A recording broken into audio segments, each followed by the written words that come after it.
ऐसे राजा की जिसने युद्ध भूमि में अपने आसपास के सभी राजाओं को परास्त कर दिया था। पर उस राजा की एक बात बहुत अच्छी थी कि जब वो किसी भी राजा को युद्ध में हरा देता था, वो ना उस राजा से उसका राज्य छीनता था, ना उसकी संपत्ति छीनता था। उस राजा को हराने के बाद छोड़ देता था। वो बहुत खुश था अपने राज्य से, अपनी प्रजा के साथ। पर बाकी जो राजा उससे हार जाते थे, वो उस राजा को अपना सबसे बड़ा शत्रु मान लेते थे। उन राजाओं को ऐसा लगता था कि उस राजा ने कुछ छीना नहीं हमसे, पर हमारा सम्मान, हमारी प्रतिष्ठा को छीन लिया है। अब कैसे भी करके इस राजा को मारना पड़ेगा। तो आसपास के सारे राजा ये डिसीजन लेते हैं कि हमें एक होना पड़ेगा, क्योंकि अकेले उस राजा को हराना बहुत मुश्किल है।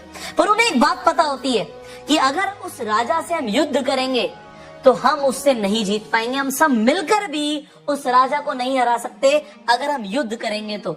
यहाँ पे बात सेना की नहीं है, बात राजा के कौशल की है, बात राजा की बुद्धि की है, बात राजा के रणनीति की है। क्योंकि जो राजा का सामर्थ्य है वो उन सारे राजाओं में भी नहीं है। उन सभी राजाओं को ये बात पता होती है। तो अब वो सोचते हैं कि अगर हम युद्ध में नहीं हरा सकते तो क्यों ना उस राजा को जहर देके मार डाला जाए। उनमें से एक राजा बोलता है कि मैं राजा के एक अंगरक्षक को जानता हूं, और अगर हमने उसे अपनी तरफ कर लिया तो वो हमारा काम कर सकता है। और वो बिल्कुल ऐसा ही करते हैं। राजा के एक अंगरक्षक को घूस दे देते हैं, और राजा का अंगरक्षक राजा के खाने में जहर मिला देता है। और कुछ सैनिकों के साथ राजा को जब वो बेहोश हो जाता है तो उसे उठा के राजमहल के बाहर ले आता है, जंगलों में ले जाता है। और जंगलों में बाकी के सारे राजा उस राजा का इंतजार कर रहे होते हैं। अब वो सारे राजा उस राजा को जो बेहोश हो चुका है उसे लेकर एक पहाड़ के ऊपर चले जाते हैं जहां पे गुफा होती है, और वो सोचते हैं हम गुफा में उस राजा को मार डालेंगे।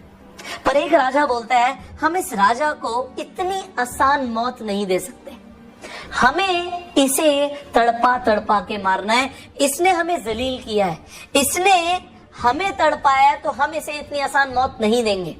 तो वो कहते हैं कि इस राजा को इस गुफा में ही छोड़ दो। इस गुफा में चूहे हैं, इस गुफा में सांप है, इस गुफा में चमगादड़ है, वो इसे खा जाएंगे। इस गुफा को बंद कर देते हैं, इस राजा का दम घुट जाएगा, सांसें बंद हो जाएंगी, और इसे फिर चूहे खाएंगे, सांप खाएंगे। और वो बिल्कुल ऐसा ही करते हैं। गुफा का जो द्वार होता है, जो रास्ता होता है, उसे वो एक बड़ी सी चट्टान के साथ बंद कर देते हैं, जिसे हिलाना भी बहुत मुश्किल होता है। तो राजा उसे नहीं हटा पाएगा, उन्हें पता होता है, और वो उस गुफा को बंद करने के बाद वहां से चले जाते हैं। अब राजा को थोड़ी देर के बाद होश आता है, क्योंकि उसे माँ की एक बात याद आ जाती है। उसकी माँ उस राजा को बचपन से सिखाया करती थी, और ये बोला करती थी कि गिरना नहीं है, लड़ना है। और जैसे ही उसे अपनी माँ की ये बात याद आ जाती है, मानो कि वो एक सपना देख रहा है, उसे एकदम से होश आ जाता है। उसे समझ आ जाता है कि वो एक गुफा के अंदर है। वो छू के देखता है, उसे खुरदरी सी वहां पे जमीन दिखती है। उसे समझ आ जाता है कि उसके साथ गलत किया गया है, उसे यहाँ पे गुफा में आके कैद कर दिया गया है। उसे वहां पे चूहों की आवाज आ रही होती है। पर अब राजा को उस गुफा से बाहर निकलना होता है। राजा खड़ा होता है और उसे दिखता है कि सूरज की किरणें उस गुफा के अंदर आ रही है चट्टान के ऊपर से, और उसे समझ आ जाता है कि अगर मैं इस चट्टान को हटा दूं तो मैं इस गुफा से बाहर निकल सकता हूँ। अब राजा खड़ा होता है, उसके शरीर में दर्द हो रहा होता है अभी भी, क्योंकि जहर का असर पूरी तरीके से खत्म नहीं हुआ है। पर फिर भी राजा खड़ा होता है और वो आगे बढ़ता है चट्टान की तरफ। पर जैसे ही वो आगे बढ़ता है, क्या होता है, एक सांप उस राजा के पैर के अंगूठे पे काट लेता है। और जैसे ही वो सांप काटता है, राजा को अपनी माँ की बात दोबारा याद आ जाती है कि गिरना नहीं है, लड़ना है। उसके जो कमर पर एक छोटी सी तलवार होती है, वो निकालता है और उससे अपना पैर का अंगूठा ही काट लेता है, खुद का अंगूठा काट लेता है। दर्द हो रहा होता है, पर फिर से उसे समझ आ जाता है कि मुझे गिरना नहीं है, मुझे लड़ना है। अब खून निकल रहा है, अगर खून ज्यादा निकल गया तो राजा बेहोश हो सकता है। उसे समझ आ जाता है, तो वो अपने कमर पे जो कपड़ा बना होता है उसे निकालता है और अपने खून को रोकने की कोशिश करता है। अब वो पूरी तरीके से कोशिश करने लगता है कि वो कैसे भी करके चट्टान को हिला पाए, वहां से हटा पाए। पर राजा बहुत कोशिश करने के बाद भी उस चट्टान को नहीं हिला पाता। पर फिर से उसे अपनी माँ की वो बात याद आ जाती है कि गिरना नहीं है, लड़ना है।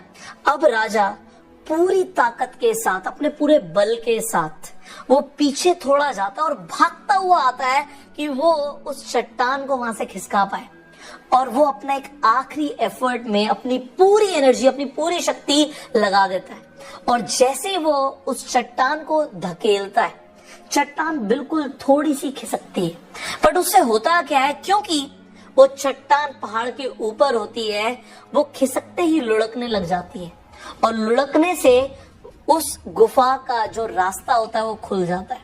अब राजा बाहर निकलता है और बाहर निकल के जो वो देखता है उसे यकीन नहीं होता।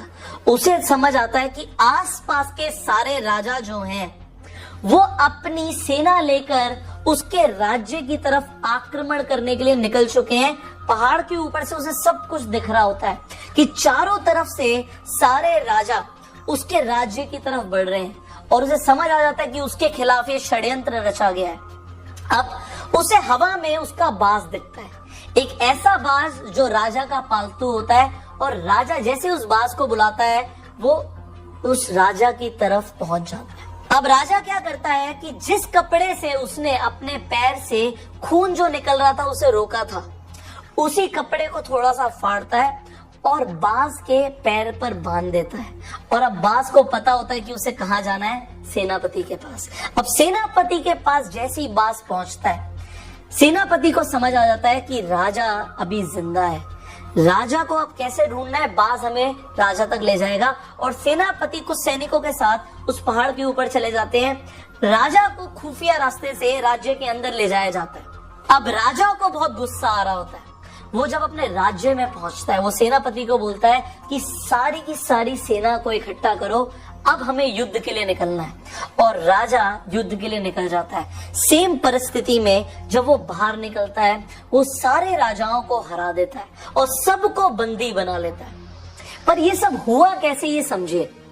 राजा अगर हार मान लेता और अगर उसे अपनी माँ की वो बात याद नहीं आती कि गिरना नहीं है, लड़ना है, तो शायद वो राजा अपने राज्य को और अपनी जान को गंवा देता।